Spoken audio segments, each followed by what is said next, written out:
अस्सलाम वालेकुम।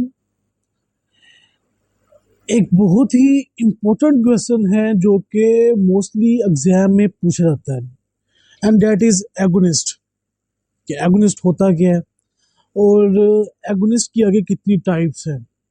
अब इसमें बहुत सारे लोग जो हैं वो कंफ्यूज होते हैं और वो एगोनिस्ट की जो टाइप्स होती हैं उसको प्रॉपरली एक्सप्लेन नहीं कर पाते और उसे जो हमारे पास इसकी टाइप्स हैं जिसमें स्पेसिफिकली इन्वर्स एगोनिस्ट और पार्शियल एगोनिस्ट जो है उसको एंटागोनिस्ट के साथ मिक्स कर देते हैं।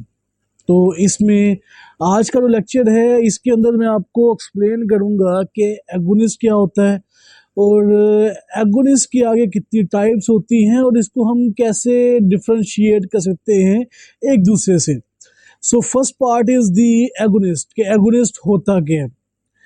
एगोनिस्ट जो है कोई भी एक ड्रग मॉलिक्यूल कह सकते हैं जो कि रिसेप्टर से जाके बाइंड करेगा और बाइंड करने के बाद एक बायोलॉजिकल रिस्पांस प्रोड्यूस करेगा। इसका मतलब है कि वो रिसेप्टर को एक्टिवेट करेगा, रिसेप्टर को एक्टिवेट करेगा, उसे इनएक्टिव स्टेट से एक्टिव स्टेट के अंदर उसको कन्वर्ट करेगा। तो उसे हम कहेंगे कि ये एगोनिस्ट है।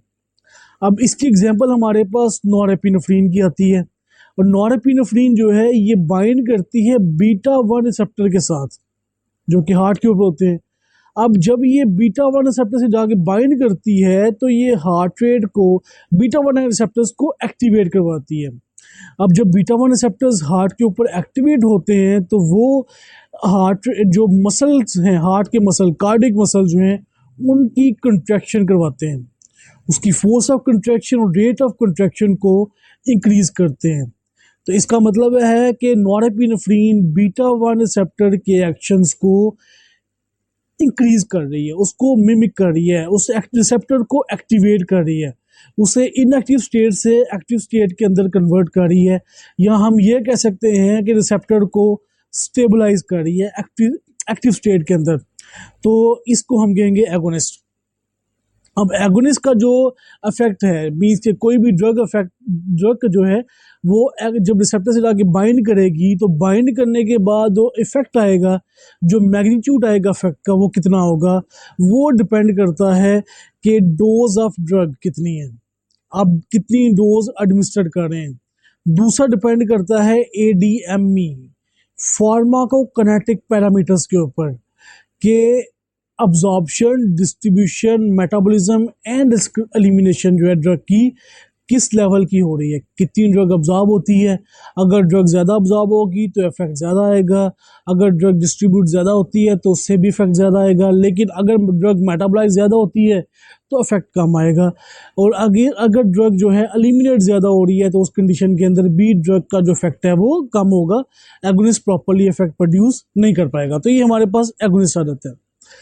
अब एगोनिस्ट की आगे 3 मेन टाइप्स हैं। First one is the full agonist, second one is the partial agonist and third one is the inverse agonist. इसको वन बाय वन देखते हैं कि इनमें क्या डिफरेंस होता है। अब इसमें जो फर्स्ट वन है वो आता है फुल एगोनिस्ट। फुल एगोनिस्ट का मतलब है कि जब ड्रग मॉलिक्यूल इससे आगे बाइंड करेगा, इस रिसेप्टर से आगे बाइंड करेगा, तो ये मैक्सिमम बायोलॉजिकल रिस्पांस प्रोड्यूस करेगा। लाइगन जो है वो रिसेप्टर को टोटली एक्टिव करेगा, 100% एक्टिवेट करेगा और ये मैक्सिमम इफेक्ट प्रोड्यूस करता है। अगर तो ये मैक्सिमम इफेक्ट प्रोड्यूस करता है ड्रग मॉलिक्यूल तो उसे कहेंगे कि ये ड्रग मॉलिक्यूल जो है ये फुल एगोनिस्ट है। सो फुल एगोनिस्ट जो है रिसेप्टर से जाके बाइंड करेगा और रिसेप्टर को एक्टिव स्टेट के अंदर एक्टिवेट करेगा, स्टेबलाइज करेगा और उसकी जो इंट्रिंसिक एक्टिविटी है उसको वो इंक्रीज करवा देगा, उसको 100% तक ले जाएगा। तो ऐसी हमारे पास जो है ऐसे ड्रग मॉलिक्यूल को कहेंगे एगोनिस्ट। अब एगोनिस्ट जो होते हैं इनकी अफिनिटी बहुत अच्छी होती है, बहुत गुड अफिनिटी होती है, बहुत स्ट्रांग अफिनिटी होती है और इनकी जो एफिकेसी है वो भी काफ़ी ज़्यादा होती है। ये दोनों चीज़ें इसके अंदर, अफिनिटी भी ज़्यादा होती है मतलब कि रिसेप्टर से जाके ये बाइंड बहुत फास्टली बाइंड करते हैं, और ये इनकी जो एफिकेसी है कि ये रिसेप्टर को एक्टिवेट करते हैं, मैक्सिमम रिसेप्टर कम्प्लेक्स बनाते हैं, तो ये भी इनकी काफ़ी अच्छी होती है फुल एगोनिस्ट की। आगे हम चलते हैं पार्शियल एगोनिस्ट की तरफ। अब पार्शियल एगोनिस्ट जो है वो फुल एगोनिस्ट से थोड़ा डिफरेंट है, बल्कि काफ़ी ज़्यादा डिफरेंस है। पार्शियल एगोनिस्ट जो है वो ड्रग मॉलिक्यूल होगा जो कि रिसेप्टर से जाके बाइंड करेगा, लेकिन वो उसे 100% एक्टिवेट नहीं करता। मतलब कि जो इसकी एफिकेसी होगी वो ज़ीरो से ज़्यादा होगी और लेस देन 100 होगी। फुल एगोनिस्ट जो होता है वो 100% रिस्पॉन्स प्रोड्यूस करता है, लेकिन पार्शियल एगोनिस्ट जो होता है ये 0 से ज़्यादा और less than the full agonist 100% से कम ये एक्टिविटी प्रोड्यूस करेगा। तो हमारे पास जो है ये एग्जांपल आती है इसमें, इसको हम देख लेते हैं पहले। तो इसमें हमारे पास जो है ई मैक्स का मतलब होता है कि 100% एफिकेसी ये प्रोड्यूस नहीं कर पाते, जैसे कि फुल एगोनिस्ट करते थे। फुल एगोनिस्ट जो है वो ई मैक्स प्रोड्यूस करते हैं, लेकिन ये जो ड्रग मॉलिक्यूल हैं ये ई मैक्स प्रोड्यूस नहीं कर सकते और इनकी जो अफिनिटी है ये हो सकता है कि ज़्यादा हो फुल एगोनिस्ट से, लेकिन जो इसकी एफिकेसी होगी वो कम होगी।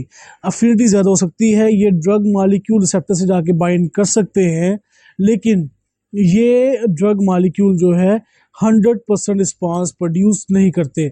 सो इसमें जो है हमारे पास जो एग्जांपल है वो एपिप्राजोल एक ड्रग है, उसकी एग्जांपल हमारे पास आती है जो कि पार्शियल एगोनिस्ट के तौर पे काम करती है। ये एंटीसाइकोटिक ड्रग है, शिज़ोफ्रेनिया में यूज़ करते हैं। ये इसकी बेसिकली क्या होता है कि ड्रग मॉलिक्यूल डोपामिन रिसेप्टर से जाके बाइंड करती है, लेकिन ये डोपामिन रिसेप्टर से जब बाइंड करती है जाके तो रिसेप्टर जो हैं वो इनहिबिट हो जाते हैं।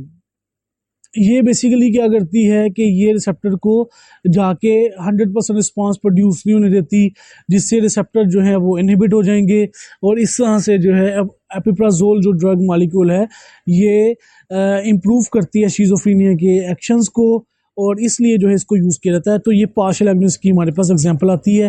तो ये एंटागोनिस्ट के तौर पे एक्ट भी करते हैं। पार्शियल एगोनिस्ट जो होते हैं ये एज एंटागोनिस्ट भी काम कर सकते हैं। नेक्स्ट हमारे पास आता है इनवर्स एगोनिस्ट। इनवर्स एगोनिस्ट जो है ये टोटली डिफरेंट है बाकी दोनों से। अब ये क्या करेंगे, ये एक्टिव स्टेट की बजाय इनएक्टिव स्टेट के अंदर रिसेप्टर को स्टेबलाइज करेंगे। जो फुल एगोनिस्ट था वो रिसेप्टर को एक्टिव स्टेट के अंदर स्टेबलाइज करता था, जबकि इनवर्स एगोनिस्ट जो है वो इनएक्टिव स्टेट के अंदर रिसेप्टर को स्टेबलाइज करता है। ये डिफरेंट है बाकियों में। तो इससे क्या होगा, जो नंबर ऑफ एक्टिव रिसेप्टर्स हैं वो कम हो जाएंगे। तो इसका मतलब है कि ड्रग मॉलिक्यूल तो आगे बाइंड नहीं कर पाएगी, इनएक्टिव जो रिसेप्टर्स होंगे वो ज़्यादा हो जाएंगे, एक्टिवेटेड रिसेप्टर्स कम हो जाएंगे। इस तरह से रिसेप्टर का जो 100% रिस्पॉन्स है वो तो प्रोड्यूस नहीं होगा।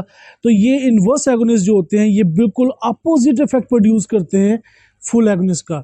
जो फुल एगोनिस्ट का इफेक्ट होता है उसका बिल्कुल अपोजिट इफेक्ट जो है ये इनवर्स एगोनिस्ट प्रोड्यूस करते हैं। तो इसका हमारे पास जो है ये बाकी इनका और एंटागोनिस्ट का डिफरेंस होता है।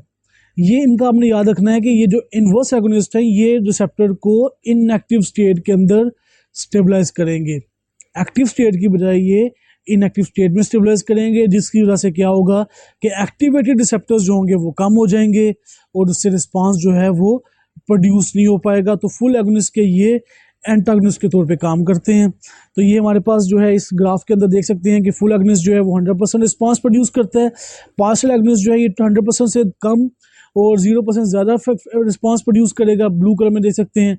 और जो इनवर्स एगोनिस्ट है ये 0% रिस्पांस प्रोड्यूस करता है, क्योंकि ये रिसेप्टर को इनएक्टिव स्टेट के अंदर स्टेबलाइज करता है। तो ये इन तीनों का डिफरेंस होता है। ये आज का जो है ये टॉपिक था। इसमें कोई भी कन्फ्यूजन होगी तो आप मुझसे कमेंट सेक्शन में पूछ सकते हैं।